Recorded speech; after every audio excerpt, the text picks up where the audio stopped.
Hello, everybody, and welcome to this week's episode, or is it a weekly episode? Who knows? Actually, 2 seconds. Sorry, me dogs have been going mad this morning. I'm going to kill this, and I'm going to come back. Just bear with us.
Right, I'm starting again. This is the wonders of having fucking dogs. Brilliant.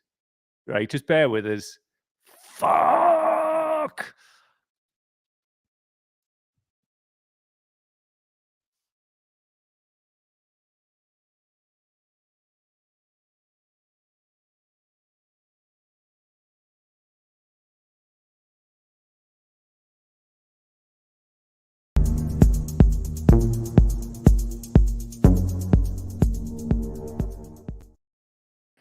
Hello, everybody. Welcome to Cow Daily, your daily/weekly guide to all things bad in the world and that.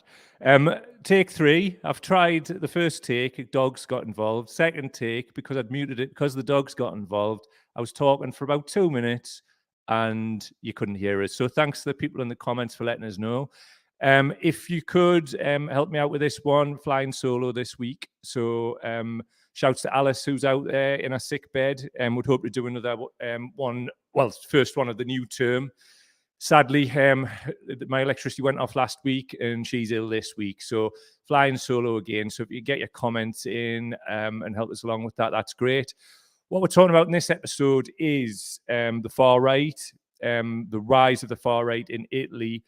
We haven't got time to go into what's happening in Sweden and other places. We're going to specifically focus this on Italy on this episode. If you want me to cover other countries or just generally how it links up, which I'll touch on right at the very end on a global level with the Steve Bannons, that kind of people, let me know. If you want us to do more on the Steve Bannon type of stuff, just let me know. Let me know in the comments after this. We're going to talk about in this one how the scene is set for the far right in certain countries and what kind of like movements, clubs, that kind of thing they can use. We're going to focus quite heavily on Lazio, the football club in Italy.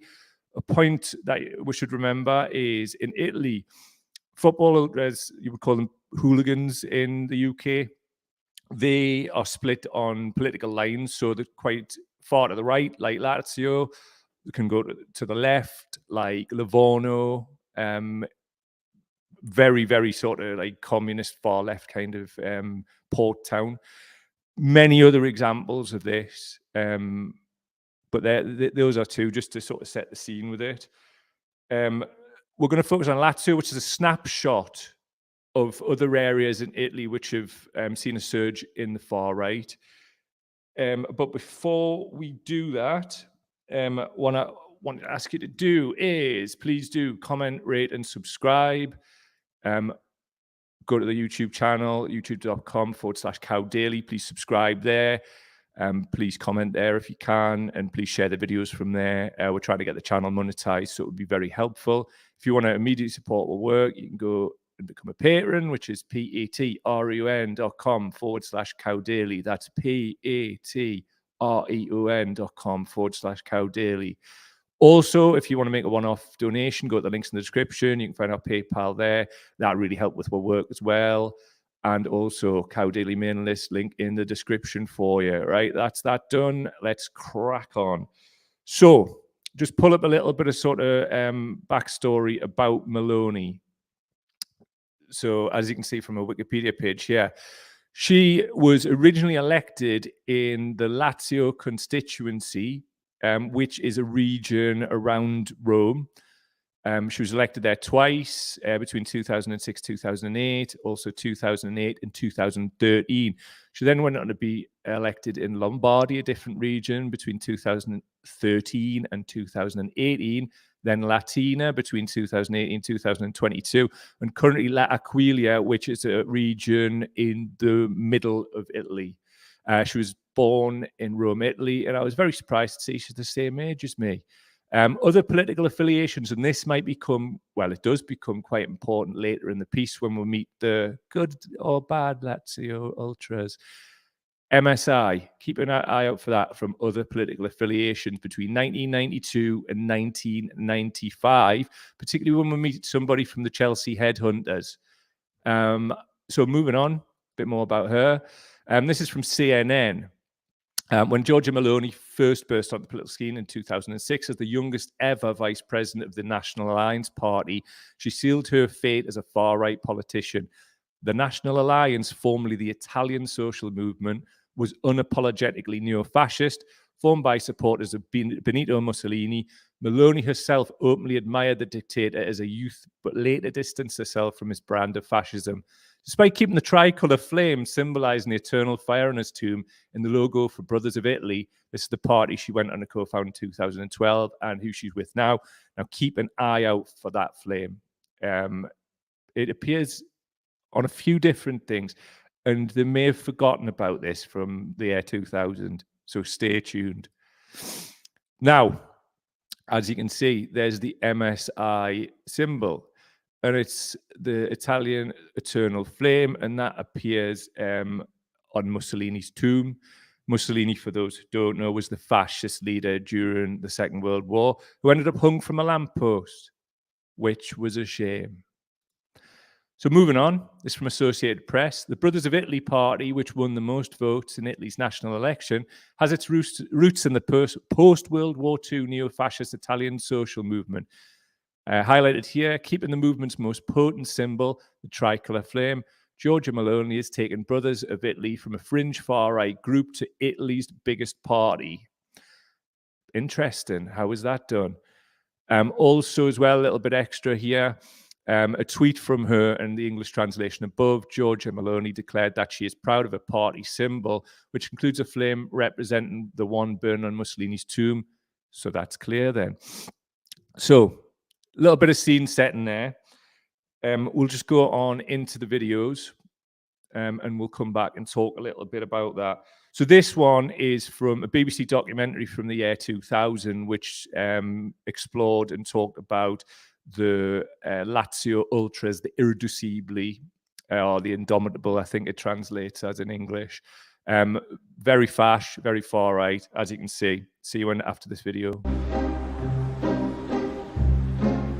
In Italy, the link between politics and the football hooligans has a darker side.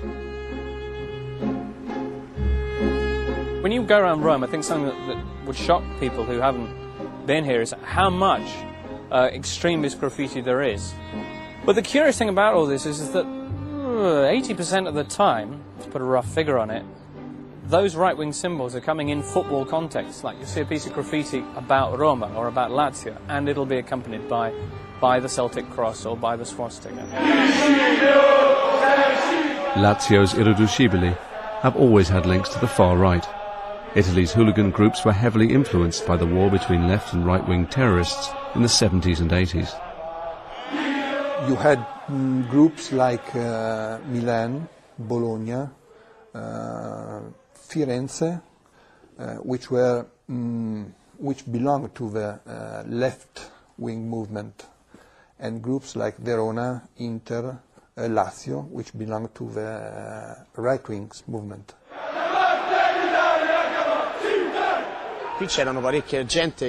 This terrace was once full of our right-wing comrades. Many of them died fighting for the cause in the streets and against the police. Every Sunday you'd see them here on the North Terrace. They'd have their faces covered with scarves, supporting Lazio. Some still come to the game. I guess they're lucky to have found in us a new generation willing to carry on the work. How wonderful for you there, Fabrizio. You've got a new generation of Nazis to carry on the work. How wonderful. So that's a bit of scene setting regarding Lazio, but also, as the professor there from Bologna University told us, it's very much split down political lines, far left, far right. Anyway, something I want to make clear. Roma and Lazio, both two teams from the Rome region, make up the Rome derby. Their ultras do fight each other, but Roma used to be associated with the left wing some time ago, but on their curva or terrace, the right wing won out. So you've got far right ultras around Roma, and then obviously far right around Lazio. You do get small fringe groups of left wing groups, but they tend to sort of be a bit in the shadows because they get their asses kicked. What my point is there, politics for those ultras, when it comes down to it, particularly with the leadership, trumps football. So there's alliances and allegiances which we'll explore, which do feed into the UK and also beyond that as well, as we'll see. Something I do want to pick up with you. This is from the Gentleman Ultra blog, which is a great blog. There's a little section I pulled out. Divided United, the paradoxical politics of the Rome derby. And this from 2016. Indeed, followers of Rome and Lazio share no pact of non-aggression, such as the one made by AC Milan and Inter fans. Generally, when the capital clubs meet, no quarter is given. At times, this has culminated in deplorable acts of violence and even tragedy, such as the death of Lazio fan Vincenzo Paparelli, who was hit by a pyrotechnic fired from Roma's Curva Sud in the derby of October 1979.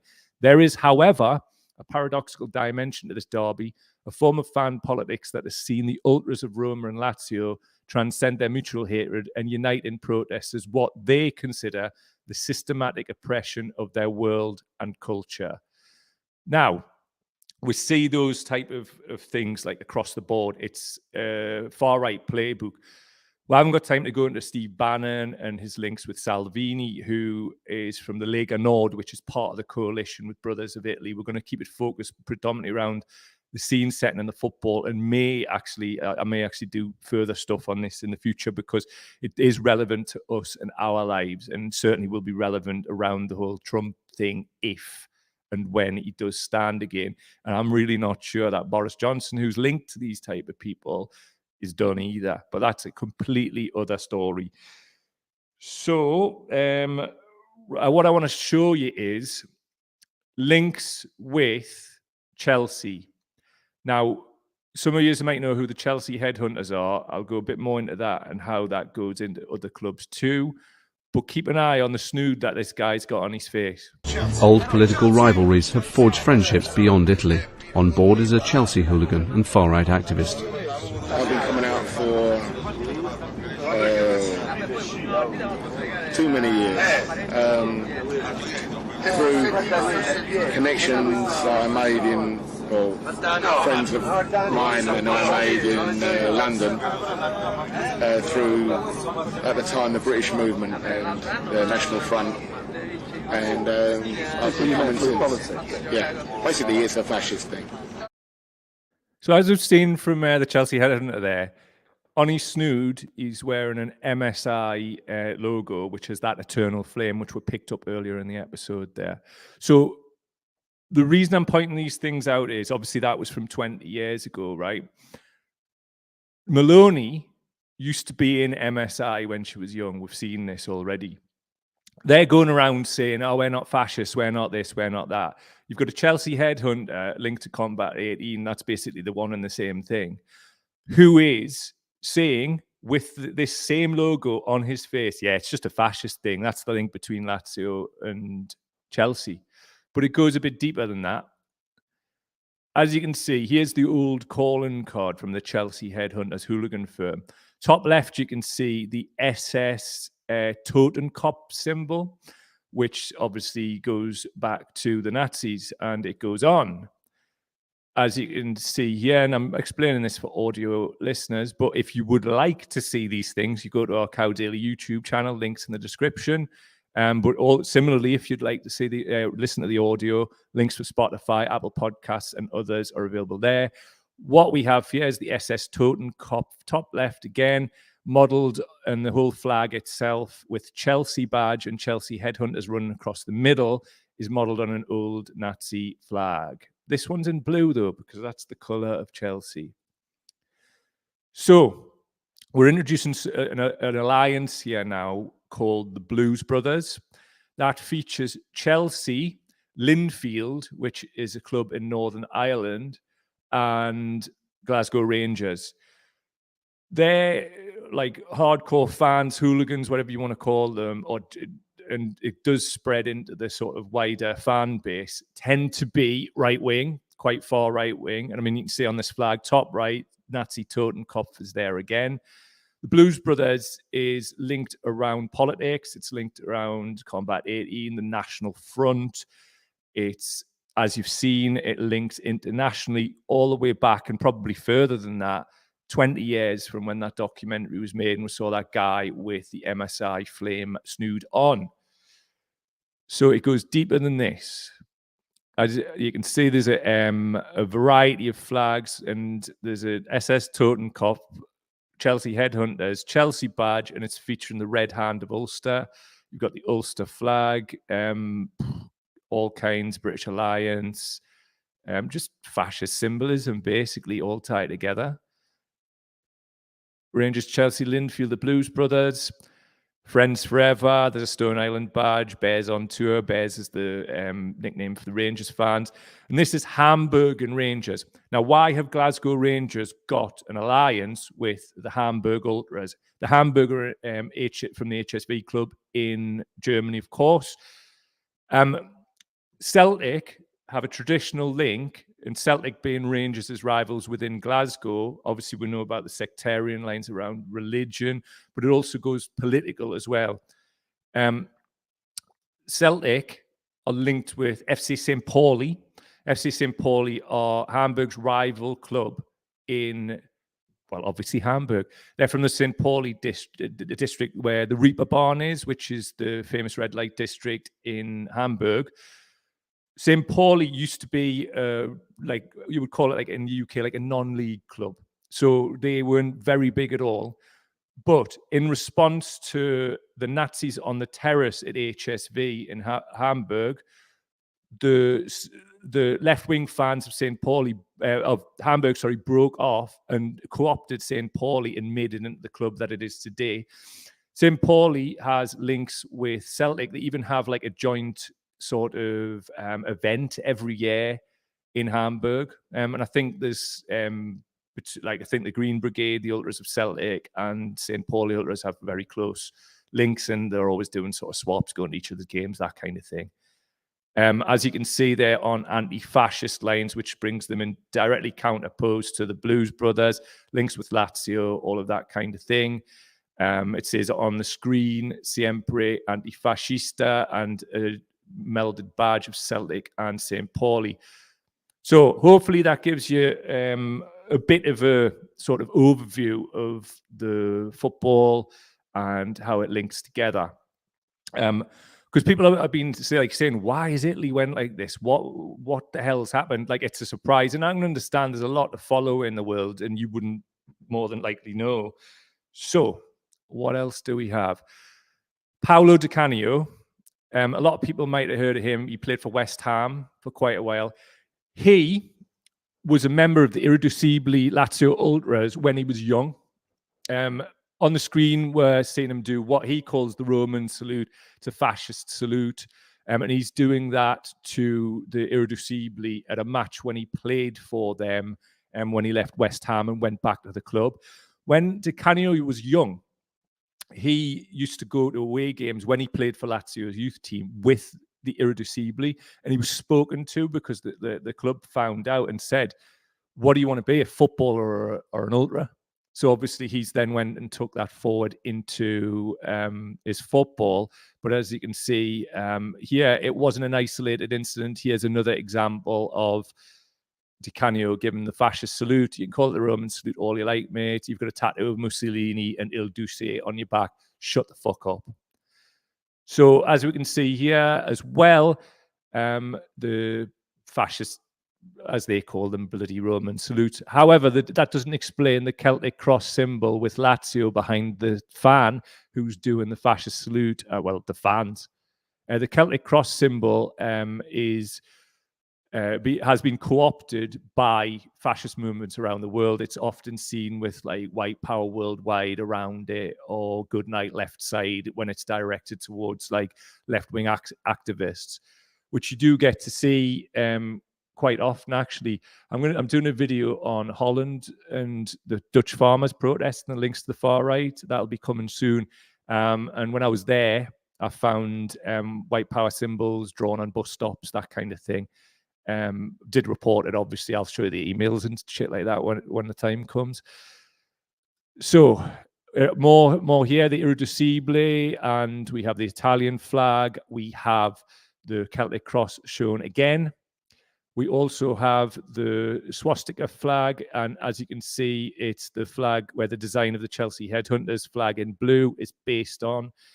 Also next to the eagle, which I think is the eagle that appears on Dicanio's back. I might be wrong. He's got some kind of Mussolini fash tattoo though. Also as well, we've moved on into this. We're talking about like the links between Roma and Lazio. There was a horrible thing that happened a few years ago where the Lazio Ultras put Anne Frank, obviously many of you will know Anne Frank hid from the Nazis, a Jewish girl, and wrote the Anne Frank diaries during the war. They've got Anne Frank in a Roma shirt. The reason that they've done this is not because of left and right. They were quoted as saying they did it as a joke towards their comrades within Roma. It's like, to them, a form of sick humor, like taking the piss that, like, you're all the Jews, Roma are the Jews. Unbelievable. Horrible. I mean, the Serie A, which is the league that they play in, the top league in Italy, they actually, after this, held like a reading from Anne Frank's diaries at all of the grounds. And at the Lazio ground, the Irreducibili just sang fascist songs over the top of the reading and the minute silence that came as well. So it gives you an example of the type of people that you're dealing with. Right. So what else do we have for you here? Also, some of you might know a famous World Cup winning player, Lilian Thuram, a black player who played for the French national side. Here's his words about what happened to demonstrate the power of Irreducibili and ultra groups within Italy when Lazio wanted to sign him. Lazio's hooligans have become notorious for racist chanting, part of a worrying rise in Italian racism after a recent increase in immigration. Fabrizio's views are explicit. It disturbs me to think that in the future the Italian race will become mixed like it is in England. You know, it disturbs me.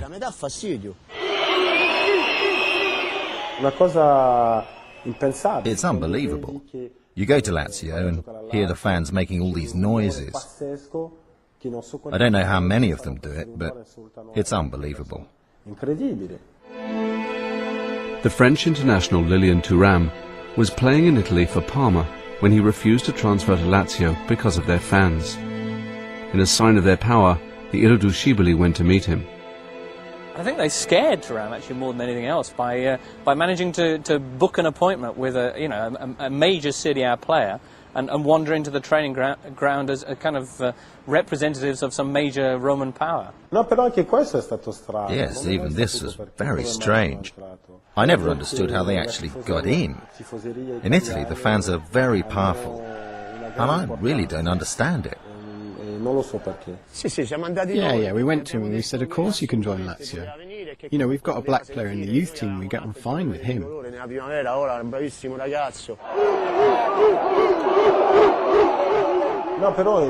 Come on, how could I go and play for Lazio knowing what they're like?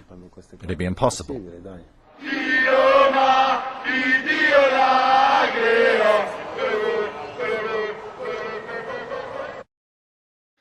So as we're going to see there,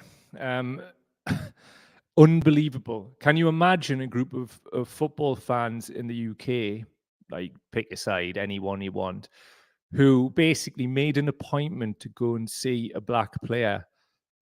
Where, bearing in mind, right, here's a good example. Can you imagine the Chelsea headhunters went to see a black player and says, oh, it's fine, just come, you know, it'll be fine. We've got some kind of like player on the youth side, it's fine.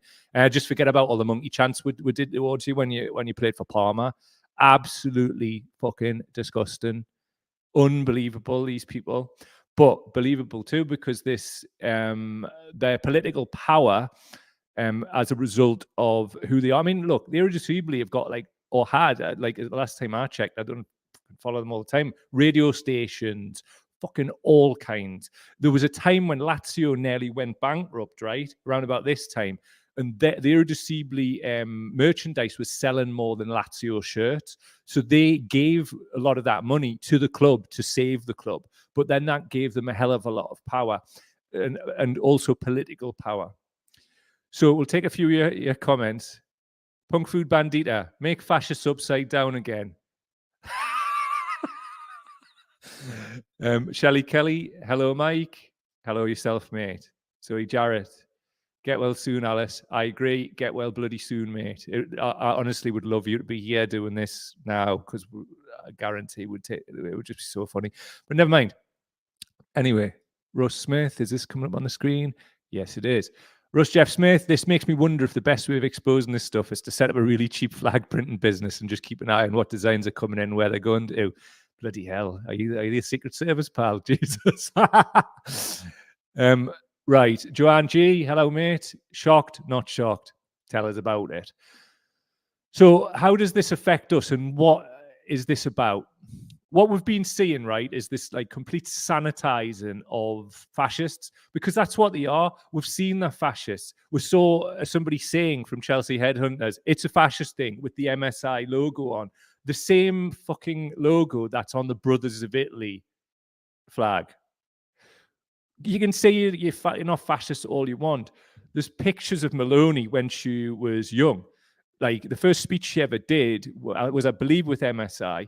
And she went on stage dressed all in black, the full fascist thing. We've seen this across the world since 2000 and before. We saw this with the rise of the BNP and Nick Griffin. Remember that time when he had a season ticket for Question Time that he signed over to Nigel Farage later on? They all put suits on, clean themselves up. Meloni now, she's wearing like bright colours, and it's like you see this with Le Pen as well in France. Le Pen has come out, and it was a whole sort of movement within the far right to clean their image up, because the jackboots and the shaved heads and all of that stuff just wasn't doing it electorally for them. So Punk Food Bandita says, I wish that I was there too. Got plenty to say about Hillary Clinton's comments, R.E. Meloni, and about how it's always a positive thing when women get into positions of power. We'll pick this up again, and we'll when you come back next week, we'll do the Hillary Clinton video and just lead the way on it, because that whole girl bossification of absolutely any woman in positions of power is fucking mental. Mental. So anyway, in the UK, how are ghoul television stations, if we can loosely call them that, like GB News, dealing with this? This is what we've got. Beverly Turner, one of the presenters on there, I think she was married to some England rugby player or something. I don't really know much about her, but like a lot of people do know her. She's a recognizable face. She's been on mainstream telly.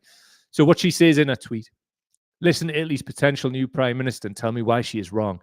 I find it extraordinary that valuing the family and calling out nefarious corporate greed, which enslaves citizens, is called far right. The EU and the media will hate her. Be awake to it, or be woke. So you're asking your fucking far right supporters to be woke now, but you're just saying be awake to it, are you fucking bellend? So that's Beverly Turner. Here's again somebody on GB News, Martin Daubney, absolute arsehole, used to be editor of Loaded magazine, basically a troll, far-right grifter who dresses himself up as, well, got a suit on, honey.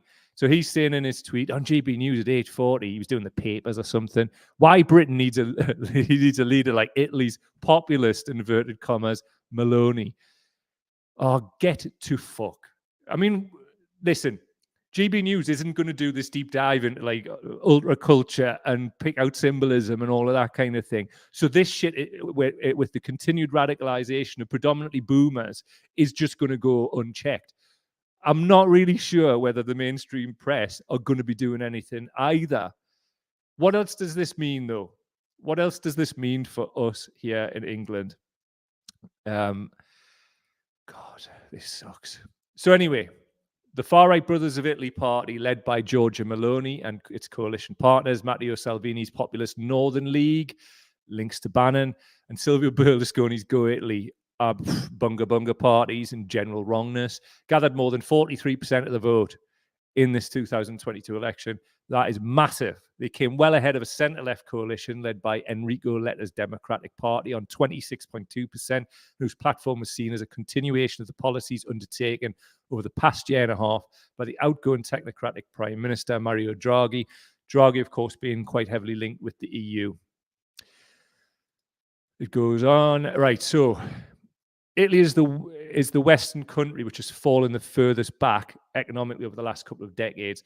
So people are asking, how did this happen? Why did this happen? It's because of things like this. And we've seen over the last couple of decades, going back to the year 2000, for when that documentary on the Ultras was made, those groups are very well organized and they have flourished within these times. So fascism flourishes under these conditions. And today, right now, is no different. But this didn't just happen overnight. It happened over a period of time with complicity in the media. I mean, Berlusconi, who's part of that, he made his money through media, and at one time he pretty much had a monopoly of Italian media. So it's not hard for him to get messaging out and do that over a period of time. So it could also be said that it's an overhang of how neoliberalism provides no answers for working class people and ultimately results in election outcomes such as this. Neoliberalism being woven into the fabric of the EU. I voted Remain, but I did it through the skin of my teeth, through gritted teeth. There's a hell of a lot wrong with the EU, but I haven't got time to go into that in this particular episode. But happy to do it in future ones if you wish. So, there's Giorgia Meloni has always claimed that she wants to put Italy first, a bit like Trump's America first, and stress the importance of nation states in the process of European integration. She means integration of European nations. I don't think she means integration of anybody who isn't white, strangely enough. So that's for the quote from Leila Talani, Director of Centre for Italian Politics at King's College London, when she was talking to Euronews. Wouldn't expect more veto points and veto powers or expression of vetoes by this government. What she's referring to there is that this election of Meloni in terms of the European Union could cause serious problems. Reason being, you need everybody to agree on certain key points of European law. Italy have a veto. Part of this, like wider fascist network, Le Pen, and I recall a quote from her recently, possibly, I can't remember when it was, and she was talking about like, oh, better to be in the EU so we can dismantle it from the inside out. So it's going to be interesting to see what happens with the EU off the back of this. Going on, here's an article from Politico, and it's called The Mainstreaming of Giorgia Meloni.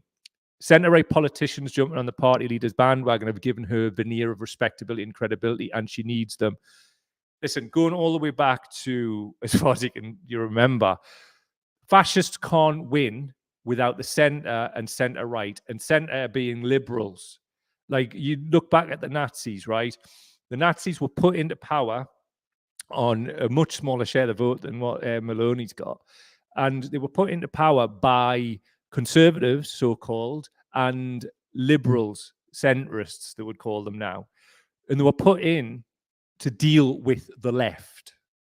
We've seen not just the mainstreaming of people like Meloni, but also the scapegoating of the left. We've seen that obviously with Corbyn. We've seen that fucking everywhere. I mean, Bernie Sanders, you name it. It's a concerted move by this far-right network to do that. And what it does is it obviously moves the Overton window further to the right, and they've done it drip, drip, drip over the last couple of decades, really. I mean, you could argue it's happened before, but since the rise of these like rolling news channels, absolutely. And as we've seen the way GB News are handling it, that Martin Daubney, man, I've seen him on Twitter, and he's like, oh, far right. Is anything that attacks woke and goes after the EU far right then? Well, not anything, but this particular person, Martin, you fucking bell, is an absolute fascist and will have no cleaning up of it. And anybody watching this now, I beg you, if you see people trying to do that online or whatever, challenge them. If you want, send them this video. I don't give a fuck me faces online here doing this. At the end of the day, are we going to stand up or we're not? This is a fucking serious situation. Very serious. It's not just like the rise of fascists, but it's also the cleansing of their image, which has been going on for a long time. And we cannot have that, man. We can't. And it's on us. Nobody else is going to do it, are they? So it goes on the Politico article to say, many EU decisions have to be unanimous, approved by all member states, such as those that pertain to the bloc's budget and to foreign policy, including sanctions. Poland and Hungary have regularly threatened to veto important EU policies in order to obtain concessions from Brussels on other issues, and Italy is now seen as potentially following suit. Something that strikes us right now, right? Salvini, who's part of the Lega Nord, has links to Putin, right? I haven't got time to go into it, but it's some juicy shit, right? It's going to be interesting to see when these vetoes come up within the EU, what Italy does, like in terms of energy, in terms of other things. Will there be a sort of enemy within thing? Is the connections with Salvini. What is that going to mean? I mean, it's really intriguing and interesting to watch. So let's see. Let's see what happens in the European Parliament. So going on, Italy is a Western country. I've already done that, sorry. Right here, right now, Liz Truss, the Prime Minister of the UK, tweeted this: "Congratulations to Giorgia Meloni on her party's success in the Italian elections. From supporting Ukraine to addressing global economic challenges, the UK and Italy are close allies." Liz, do you know what's going on? Have you any fucking idea? It's not clear because she's thick as fucking mince. But I'm going to leave it there. Let's see what happens. Let's see how long it takes Liz no trade deal with the United States to get on a plane and fly to see Meloni. Let's see who the first world leaders are to go and meet with her. Then we will see a lot of what the fuck's going on here, because this is absolutely rotten to the absolute core. And while we're doing that, compare Meloni's stated policies in a manifesto with the Tory parties. She's further to the left than the Tories. So anyway, let's take some of your comments before I get off. Joanne G, did Clinton say that, dear God? Well, we'll wait until we play the video next week and you can see for yourself, mate. Yvonne saying, was that a Nazi salute though, or a Bob Holness catch you next week type goodbye from Blockbusters? I get what you're saying. Nazi salute though, mate. Zoe saying, what are you saying? Let's see. Get on the screen. There we go. People need to stop kidding themselves that this isn't happening here. Absolutely, mate. And I think that's a really good place to fucking leave this one, because people are literally deluded as fuck. And there's, you couple that with a load of people like Daubney and these other talking heads, which is normalizing this shit, who are just complete fucking lie bag grifters. It's not great, is it? So spread the word. Tell people all about it. Fuck, man. Like, it is absolutely mind-blowing, as Zoe says there. People need to stop kidding themselves. And we'll leave it with Punk Food Bandita, a.k.a. Alice. That's terrifying because a lot of Meloni's policies are copied from Benito Mussolini's homework. Indeed, my friend. Hope to see you soon. Right, so please do comment, rate, and subscribe. Go to patreon.com/cowdaily if you'd like to support this work and this work like it. If you'd like to leave a one-off donation, you can go to the links in the description of this podcast and make a one-off donation via PayPal. Crazy times there. I hope this gives you a bit of the background and helps you understand the absolute fuckery that is afoot. It's not great, but together we can win always. But just don't let anybody talk shit to you, basically. They're fascists and they remain fascists. And we've shown it in this piece. Bye, everybody. Love you.